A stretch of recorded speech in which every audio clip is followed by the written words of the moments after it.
தலை நிமிர்ந்து நடங்க. பாடுகளை சுமக்கிறவர்கள் எப்படி சார் தலை நிமிர்ந்து நடக்கிறதுனா, அதுதான் சார் கிறிஸ்டியானிட்டி. ஒன்றுமே இல்லை சார், ஆனால் கெத்தா நடக்கிறாங்க சார். ஏன் சார்? கையில் என்ன இருக்குது தாவீது உங்ககிட்ட? ஒன்றுமில்லை, கல் தான் இருக்கு. கல்லை வச்சுட்டா போகிறேன்? கல்லுனால நான் போகல, கர்த்தர் என் கூட இருக்கு.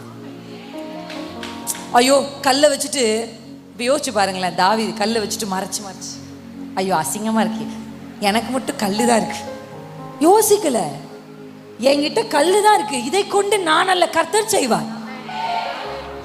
கொஞ்சத்துல கூட, அதாவது நான் சொல்லுவேன், மினுக்கான வஸ்திரங்களை உடுத்தி கூட சில பேர் கூனி குறுகி நடப்பாங்க.